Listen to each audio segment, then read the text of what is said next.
Hola, te habla el profesor Arturo Fariñas y en esta oportunidad quiero hablarte sobre las oraciones condicionales en inglés o aquellas oraciones que comienzan con la palabra if, que expresa condición. Las oraciones condicionales, como ya dije anteriormente en clase, pues son oraciones que expresan acciones probables o hipotéticas tanto en el tiempo futuro como en el tiempo presente y pasado. Como ya les indiqué en la clase, recuerden que hay tres casos de esta oración condicional: el condicional 1, el condicional 2 y el condicional 3. La otra cosa importante que debemos recordar es que esta oración condicional está formada por dos oraciones que se van a llamar cláusulas. Creo que también lo mencioné en clase. Por lo tanto, cada oración va a tener dos cláusulas, la cláusula 1 y la cláusula 2. Van a reconocer esta cláusula 1 muy fácilmente porque en el caso del inglés es la cláusula que va a contener a la palabra if, que como ya les dije también en clase, es la palabra que indica condición y es equivalente a el sí condicional en castellano. Por ejemplo, aquí tenemos la oración condicional, tenemos la oración condicional completa: If I take my medicine, I will feel better tomorrow. De donde podemos concluir entonces que hay dos cláusulas. Fíjense que está separada aquí por una coma, ¿verdad? La oración. Y bueno, todo lo que tenemos en azul corresponde a la cláusula 1. Como ya indiqué, es la cláusula que va a contener a if. Y entonces el resto de la oración corresponde a la cláusula 2, que es lo que está en rojo. Muy bien, entonces vamos a hablar del primer condicional o the first conditional. Como ya les dije, este first conditional tiene igualmente dos cláusulas, ¿verdad? Una que va a estar en presente y la otra que va a estar en futuro. Vamos a reconocer la cláusula 1, que es la que está en presente, en azul. If I study, I will get good grades. Fíjense que toda esa es la oración condicional. Sin embargo, la cláusula 1, como ya indiqué, es la que corresponde a lo que está en azul. ¿Qué hay en esta cláusula 1? En primer lugar, la palabra que me indica condición, que es if, el sujeto de la oración y el verbo que, como podemos ver, está en presente simple. Luego tenemos la coma y el resto de la oración corresponde a la cláusula 2. I will get good grades.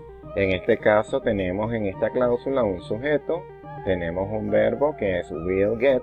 Como ya ustedes saben, el auxiliar will es el auxiliar que utilizamos para futuro en inglés, y luego de eso colocamos el verbo principal de la oración en su forma base.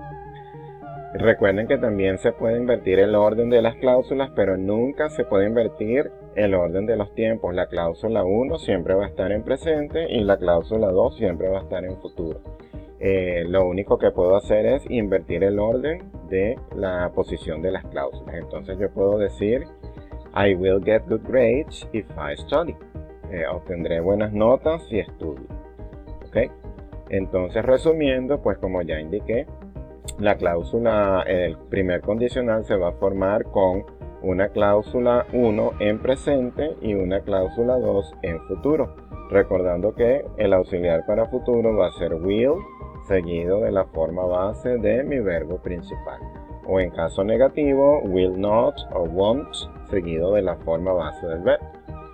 Seguimos con el segundo condicional. Este segundo condicional, como les dije en clase, pues me habla de situaciones hipotéticas en el presente. En castellano es un poquito complicado manejarlo porque nosotros contamos con un recurso que no está en inglés, que es el modo subjuntivo de los verbos. Entonces, por ejemplo, en esta oración que dice if I studied more, siguiendo con el ejemplo anterior, ¿verdad? Pero ahora en el caso 2. If I studied more, I would get good grades. En este caso, como yo me estoy refiriendo a algo hipotético, ¿verdad? No lo puedo traducir como en el caso anterior. Si estudio, obtendré buenas notas. No, aquí va a ser si yo estudiara o si yo estudiase más, obtendría buenas calificaciones o buenas notas. Como pueden ver, cuando yo menciono esto, yo no me estoy refiriendo a algo real, me estoy refiriendo a algo que yo estoy imaginando o que yo estoy suponiendo. Como pueden ver, la cláusula 1, que es la que está en azul, contiene a if, contiene el sujeto y aquí tiene un verbo que en el caso del inglés va a estar en pasado simple. La cláusula número 2 por su parte va a tener su sujeto y va a tener su verbo, en donde el auxiliar va a ser would. Como ya les indiqué en clase, would es el auxiliar que forma lo que llamamos en inglés el conditional, el tiempo verbal condicional. Igualmente se puede invertir el orden de las cláusulas, pero como ya dije, pues la cláusula 1 siempre va a estar en pasado en lo que respecta a este segundo condicional, y la cláusula 2 va a estar en condicional. Entonces lo que hice aquí fue invertir el orden de las cláusulas. I would get good grades if I studied more. Obtendría buenas notas, buenas calificaciones si estudiase más o si yo estudiara más. Fíjense en este caso que coloco aquí. En esta oración tenemos igualmente el segundo condicional, pero fíjense, la oración dice: If I were rich, I would travel around the world. Si yo fuera rico, viajaría alrededor del mundo. ¿Qué tiene de diferente esta oración? Bueno, que en la cláusula 1 estamos usando la forma were. Y como ya ustedes recuerdan, la forma were corresponde al verbo to be en pasado. Entonces, esto es muy importante porque cuando ustedes tengan en esta cláusula 1, ¿verdad?, de este segundo caso condicional, al verbo to be como verbo principal, la forma que se va a trabajar para todos los sujetos va a ser la forma were. No van a utilizar aquí nunca el was. Van a utilizar siempre la forma were, indistintamente de quién sea el sujeto de la oración. Si recuerdan bien lo que vimos en el primer lapso, esto sería imposible de hacer en un verbo en pasado simple. No se puede utilizar I con were. Acuérdense que I trabaja con la forma was. ¿De acuerdo? En la cláusula 2, como pueden ver, pues seguimos utilizando el auxiliar would, seguido de la forma base de mi verbo principal. Entonces, resumiendo, este segundo condicional, ¿cómo lo vamos a formar? Lo vamos a formar con la cláusula 1 en pasado simple y la cláusula 2 con would más un verbo en forma base.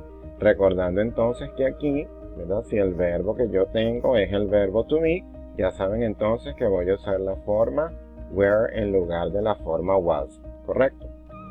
Seguimos con el tercer condicional. Este tercer condicional entonces, siguiendo el ejemplo de las oraciones anteriores, fíjense, aquí tengo la oración que me dice: If I had studied, I would have got good grades.